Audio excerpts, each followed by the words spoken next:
बिस्मिल्लाहिर्रहमानिर्रहीम। आज से तकरीबन 1000 साल पहले हिंदुस्तान में एक बहुत बड़ा मंदिर था जो हिंदुस्तानियों की सबसे बड़ी इबादत गाह और मरकज बना हुआ था। दुनिया का ये सबसे बड़ा मंदिर सोमनाथ के नाम से जाना जाता था। लोग दूर दराज से सफर करके अपनी मन्नतें और मुरादें पूरी करने के लिए सोमनाथ के मंदिर आते थे। सोमनाथ का मंदिर बहुत मशहूर था। यहाँ सोने और चांदी के बुत थे। हिंदू लोग यहाँ आकर पूजा भी करते थे। सोमनाथ के मंदिर की खास शोहरत जो हेकल बुत था, ये बुत बगैर किसी सहारे के हवा में खड़ा किया हुआ था। लोग इस बुत को इस तरह बगैर किसी सहारे के हवा में मुअल्लक देखकर हैरान हो जाते थे। दो हेकल की खूबसूरती और इसका बगैर किसी सहारे खड़ा होना देखकर नामी ग्रामी लोग भी हिंदू अकीदा अख्तियार करने पर मजबूर हो गए थे। लोग दूसरे ममालिक से सफर करके सोमनाथ के मंदिर में आते और इस बड़े वजनी बुत को बगैर किसी सहारे के हवा में मुअल्लक हुए देखते तो उसको सजदा करने पर मजबूर हो जाते। हिंदुओं ने इस बुत को बड़े टेक्निकल तरीके से तैयार किया हुआ था। इसका मुंह बहुत बड़ा था और पेट को बड़े तरीके से बनाया गया था कि इस पेट के अंदर कई टन के हिसाब से सोना, चांदी और जेवरात समा सकते थे। खास बात यह है कि इस खास बुत की कमर पर एक दरवाजा बनाया गया था। हिंदू पंडितों ने इस बुत को बहुत बड़ा कमाई का जरिया बनाया हुआ था। जो लोग यहाँ आते तो पंडित उनको कहते कि इस देव हेकल बुत को सोना, चांदी और पैसे हदिया करोगे तो तुम्हारी सारी मुश्किलात खत्म हो जाएंगी। लोग इस बुत पर बड़ा यकीन रखते थे। अपना सोना, चांदी और बेशुमार दौलत इसके मुंह के जरिए पेट में दाखिल कर जाते थे और पक्का यकीन रखते थे कि देव हेकल हमारी मुश्किलात जरूर हल कर देगा। चंद दिन गुजरने के बाद वहाँ के पंडित आलिम इस दौलत, सोने और चांदी, जेवरात को पुष्ट पर लगे दरवाजे के जरिए से बाहर निकाल लेते थे। जो लोग मुरादें लेकर आते और सोना, चांदी और दौलत इसके पेट में ये सोचकर डालते थे कि हमारा हदिया भगवान के पास चला गया है और इसके बदले में भगवान हमारे मसाइल और मुश्किलात को हल कर देता है। हिंदुस्तान पर 17 हमले करने वाले मुसलमानों के मशहूर फातेह सुल्तान महमूद गजनवी को जब हिंदुओं के इस अकीदे के बारे में पता चला कि सोमनाथ के मंदिर में एक बुत हवा में मुअल्लक है जिसे दिखाकर वो लोगों को अपने अकीदे में दाखिल करते जा रहे हैं, सुल्तान ने ये फैसला किया कि वो इस मंदिर को फतह करके जरूर इस बुत को देखेगा कि ये बुत कैसे हवा में बगैर किसी सहारे के खड़ा है। सोमनाथ मंदिर, जिसे सोमनाथ मंदिर या देवपेटन भी कहा जाता था, एक हिंदू मंदिर है जो प्रभास पटन, वेरावल, गुजरात, हिंदुस्तान में वाक़या है। ये हिंदुओं के मुकद्दस तरीन यात्रियों में से एक है और इसे शिव के 12 ज्योतिर्लिंगों में से पहला समझा जाता है। कई मुस्लिम हमला आवरों और हुक्मरानों की तरफ से बार बार तबाह होने के बाद इस मंदिर को माजी में कई बार दोबारा तामीर किया जा चुका है। ये वाज़िह नहीं है कि सोमनाथ मंदिर का पहला वर्जन पहली सदी के आगाज से 9वीं सदी तक कब बनाया गया था। मंदिर की तारीख मुर्रखीन के दरमियान बहुत ज्यादा तनाजात का मौजू रही है। खैर, सुल्तान महमूद गजनवी इलाकों को फतह करता हुआ इस मंदिर तक पहुँचा तो उसने सारे बुतों को तोड़ना शुरू कर दिया। सुल्तान महमूद गजनवी और उसके साथियों ने तलवारों, कुल्हाड़ों और नेजों से सोमनाथ के मंदिर के निस्फ बुतों को तोड़ा तो उन्होंने फैसला किया कि बाकी बुतों को सुबह खत्म कर देंगे। अगली सुबह सारे हिंदू इकट्ठे होकर सुल्तान के पास बड़े अदब से पेश हुए। उन्होंने दरख्वास्त करते हुए सुल्तान से कहा कि हजूर, इस इलाके पर आपका ही कब्जा रहेगा। मेहरबानी करके हमारे इस बड़े बुत को रेजा रेजा ना करना। इसके बदले में आप जो कुछ हमसे मांगेंगे हम आपको देने के लिए तैयार हैं। जब हिंदुओं के पंडितों ने अपनी बात खत्म की तो सुल्तान का एक वजीर आपके पास आकर बोला, हजूर जरा सोचिए, ये काम बहुत बेहतरीन है। हम हिंदुओं के सारे बुत तोड़ देते हैं। एक बुत खड़ा रहने से हमें क्या नुकसान होगा? इसके बदले जो हमको दौलत मिलेगी उससे हमारी हुकूमत बहुत मजबूत हो सकती है। सुल्तान महमूद गजनवी ने अपने वजीर से एक तारीखी जुमला कहा, मैं तारीख में बुत फरोश नहीं बल्कि बुत शिकन के तौर पर जिंदा रहना चाहता हूँ। खैर, सुबह होते ही उस सदी के मशहूर साइंसदान और दानिश्वर अल-बैरूनी को सुल्तान ने ये मुहिम सौंप दी कि वो जल्द से जल्द इस बुत के हवा में मुअल्लक होने की वजह मालूम करें। अल-बैरूनी अपने साथियों को लेकर मंदिर पहुँच गए। साथ ही सुल्तान और उनके कुछ वजीर भी मंदिर पहुँचे।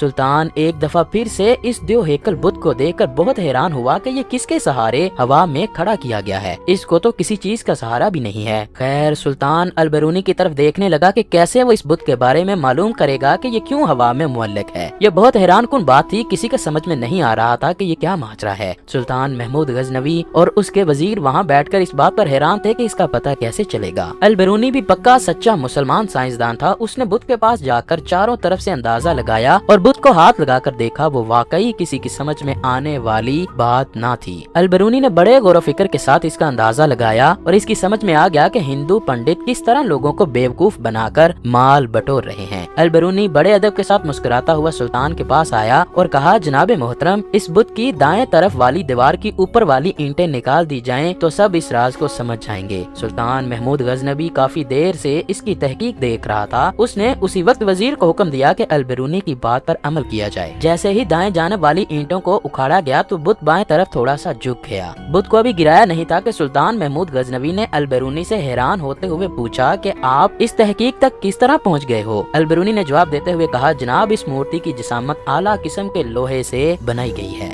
इसके गिर्द जो दीवारें और इसके ऊपर जो छत तामीर की गई है वो किसी मट्टी या ईंट से नहीं बल्कि मकनातीस से तैयार की गई है। ये बुत मकनातीसी कशिश के जरिए से ही हवा में खड़ा दिखाई देता है। ये दीवारें और छत में जो मकनातीस नस्ब किए गए हैं वो भी इंतहाई अच्छी किस्म के हैं। यही वजह है कि ये मकनातीसी कशिश इस लोहे के बुत को चारों तरफ से अपनी तरफ खींचती है, जिसकी वजह से चारों तरफ से एक ही जैसी कशिश की वजह से ये बुत हवा में मुअल्लक है। अलबरूनी ने तहकीक करते हुए बताया कि इस मंदिर में हवा भी इस तरह दाखिल की गई है जो इस बुत को नीचे गिरने से महफूज रखती है। इस तरह अलबरूनी ने हिंदुओं की इस तकनीक का पर्दाफाश कर दिया। अलबरूनी के जरिए इस तकनीक का पता चल गया कि हिंदू किस तरह लोगों को गुमराह कर रहे थे। सुल्तान महमूद गजनवी ने अपने साथियों को हुक्म दिया कि इस बुत को फौरन रेजा रेजा कर दो ताकि इसका नामो निशान इस दुनिया से मिट जाए। चुनाचे उस बुत को फिर रेजा रेजा करके निस्तो नाबूद कर दिया गया।